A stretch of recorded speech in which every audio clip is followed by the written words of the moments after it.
everybody's talking about this unaliving of Dacara Thompson down in Bowie, Maryland. I believe she was unalived in like August 22nd. Her body was missing for like 2 weeks. They end up finding her like in the riverbank off Route 50 or whatever. And she was unalived by this Guatemalan that's here illegally. He wasn't even supposed to be here. He got arrested for a DUI, and they ultimately let him go.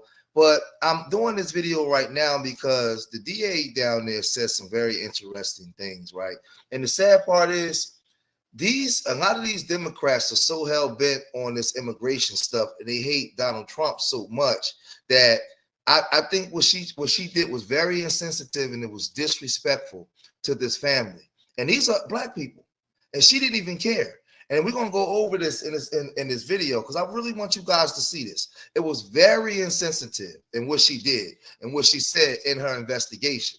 Now, there's a lot of people all over the country. Everybody's going back and forth. They done turned this into a gender war in the black community where a lot of black women, not all, but a lot of black women are just defending her right or wrong, weak or strong. A lot of black men are asking, why does she get in the car? Why does she do this? And I'm asking that same question. I believe that she shouldn't have been unalived. She is a victim, that's for sure. That man had no business unaliving her. But the question I'm asking as a father, as a husband, as an uncle, right? All these different things, as a cousin, as a brother. Why did she willingly drive her car, park her car, get out of her car, and willingly walk to the pickup spot behind a Family Dollar at 3 a.m.? That's something that a lot of people that's want to defend us don't want to talk about. That you're defending something you yourself wouldn't even do. But let's get off into this this investigation and look at what happened, right? And why I'm doing this video in the first place. Check this out. Information that I can provide today. But I'll say this.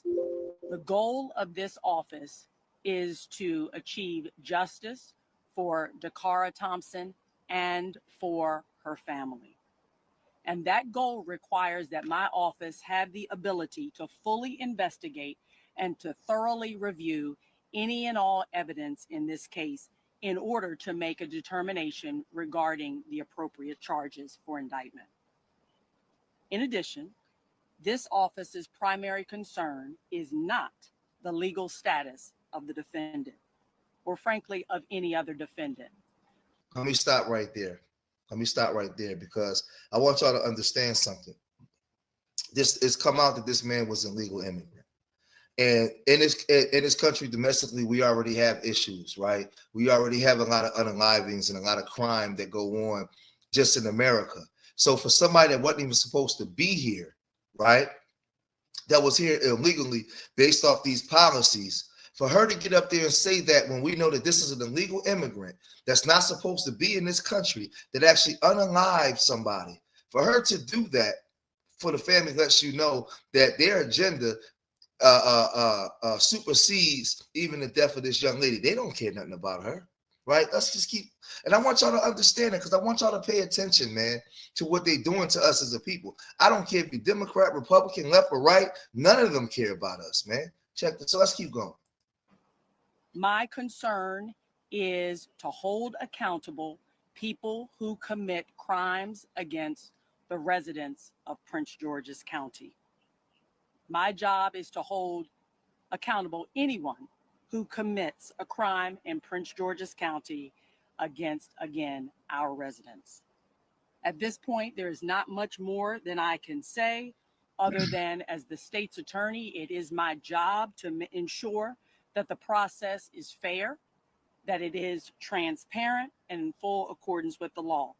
And we will remain steadfast in our commitment to achieving justice. Thank you.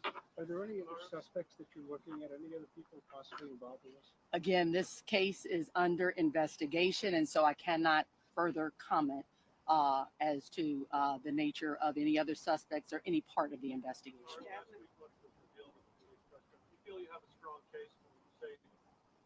Again, there were charges. The commissioner's office found probable cause. The judge has now held this defendant without bond. But as to the strength of the case, I can't comment on that at this particular point.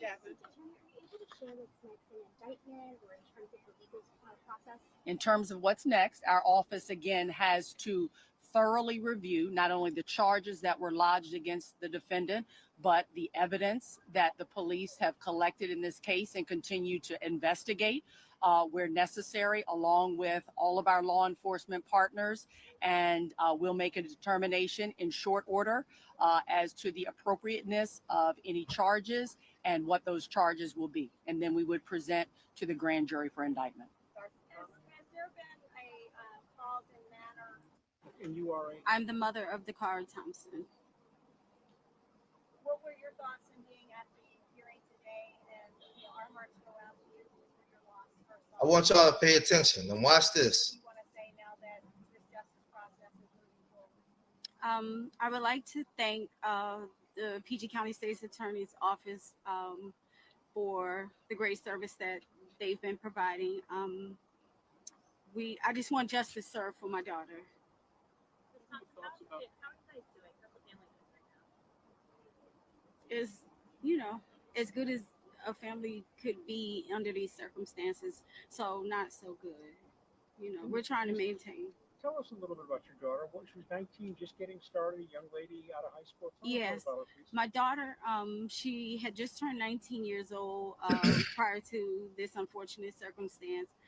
She was working under Westmore's Maryland Year Service Corps option, whatever it's called, program. She had just completed a year-long internship in which she was very successful. She did a great job. She was a kind of an outgoing, soft-spoken, kind young lady. She was a free spirit. She was a good girl. She was a good kid. So there's been a lot of people disparaging her character on social media and things as such. Please don't believe everything you see. Don't believe everything you hear.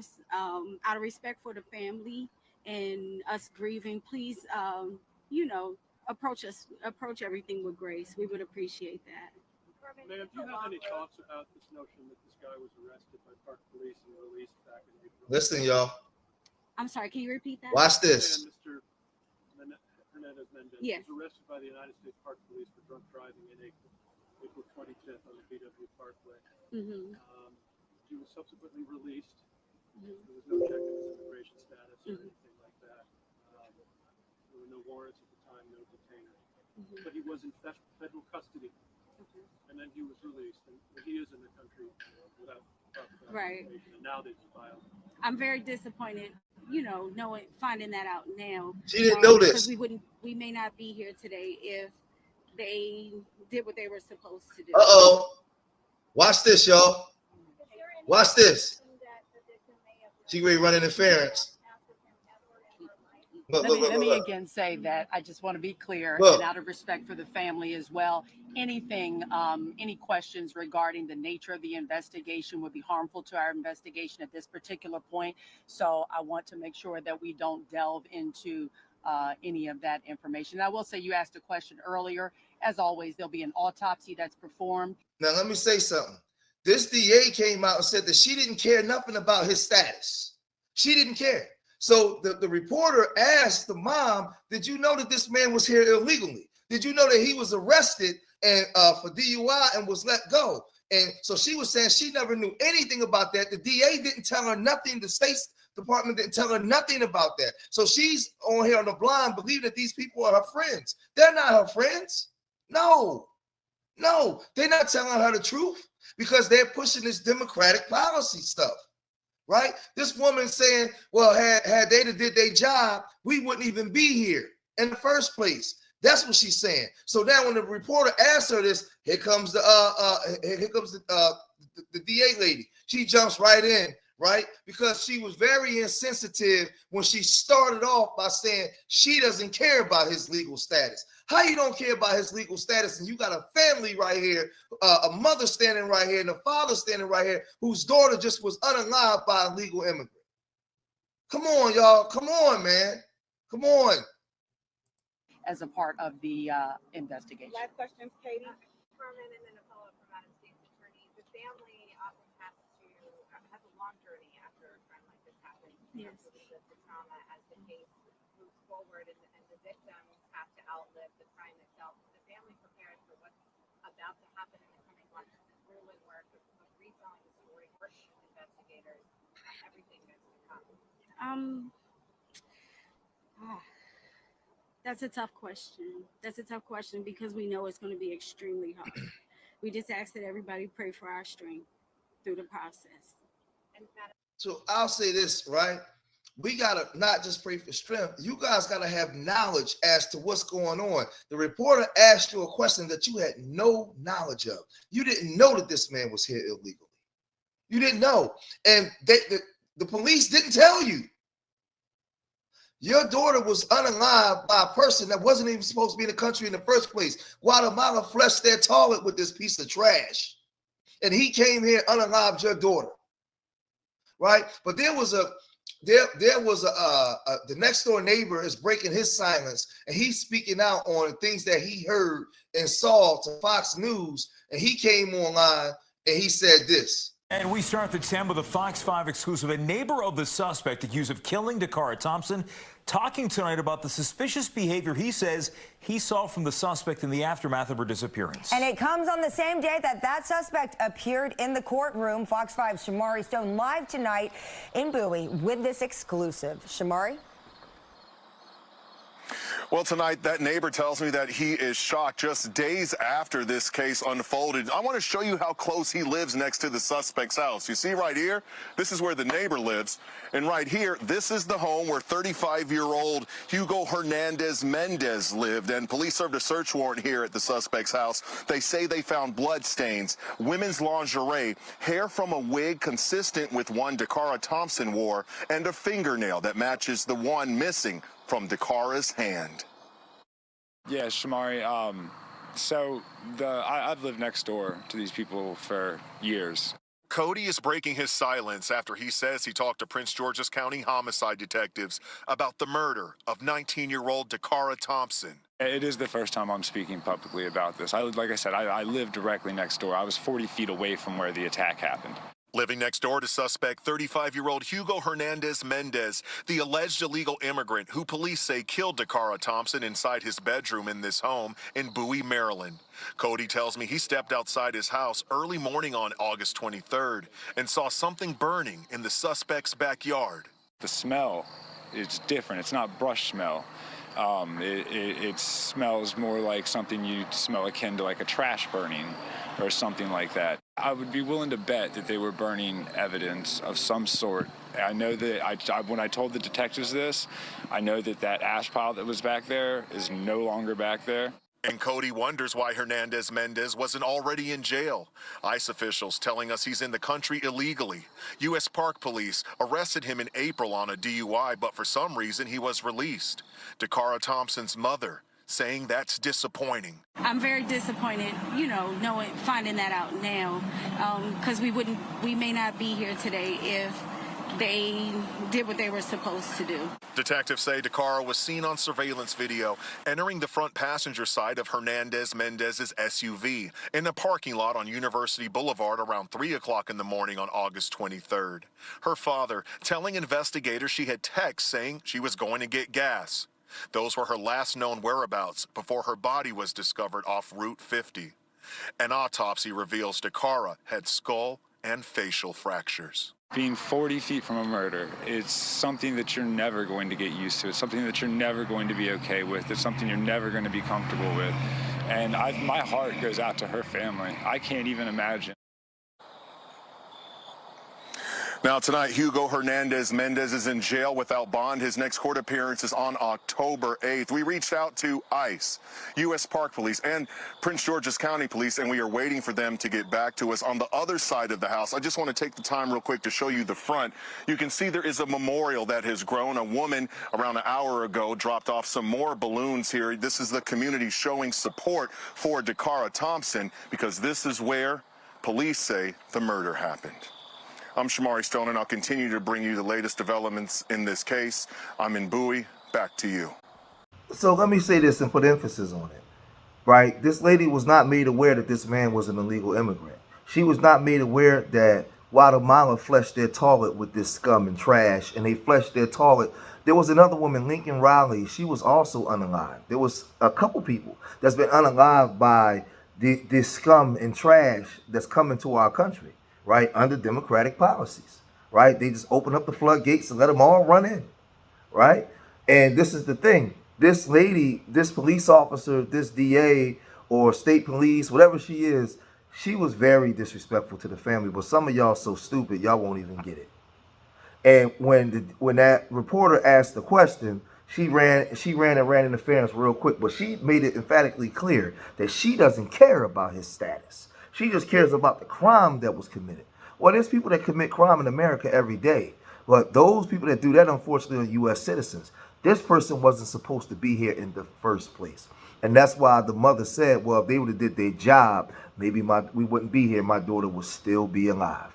So I want you guys out there to understand something. For me, I don't make this about a gender war, because I know that a lot of you immature white supremacists supporting black people.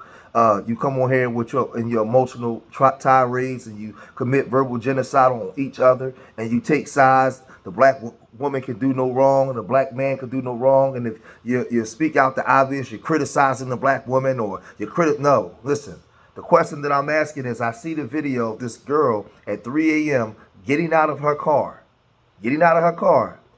walking over to the pickup spot behind the Family Dollar. Remember, everything is on video nowadays. And they're having a conversation, and she's voluntarily getting into the car. Some would say, well, he might have had a firearm. Well, he didn't have a firearm making her walk to the pickup spot. He didn't have a firearm when they were on the phone, and she was talking to him to go to meet him, right? And then they're saying that they found a wig, a fingernail that's consistent with her, some blood that's consistent with her, and also some lingerie. So can we just be honest? Like, there was some strange things going on. Now, did she deserve to be unalived? Absolutely not. She didn't deserve to lose her life. But at the same time, me as a man, as a protector, as a father, all you women that disagree with me, you yourself wouldn't do this. So stop supporting something that you yourself wouldn't do. You wouldn't do it. So this is the thing. They're doing the investigation, man. And it's sad, man, because the girl's unalived. And one thing I do know, if this was a black man that unalived a Guatemalan woman or a Mexican woman, the Mexican community would be in an uproar. They would want blood. They would want. So me as a black man, I don't care what she was doing. He had no right to unalive her. No right to unalive her and take her life. So I just, man, listen. As more of the facts come out, they got the wig, they got blood, they got lingerie, they got her nail, they got her phone conversations, they got her getting out of the car, willingly walking to the pickup spot. He's not there forcing her to walk to the pickup spot. So this is where we got to look at it from that perspective and try to figure out, what was this girl doing? Because whatever she was doing led to her demise. So I'm going to cut this video short here, man. If you made it this far in the video, hit that like button. Subscribe to Street Media TV. Leave your comments in the comment section. Let me know what you guys think. Remember, I love y'all. Till the next time. Peace.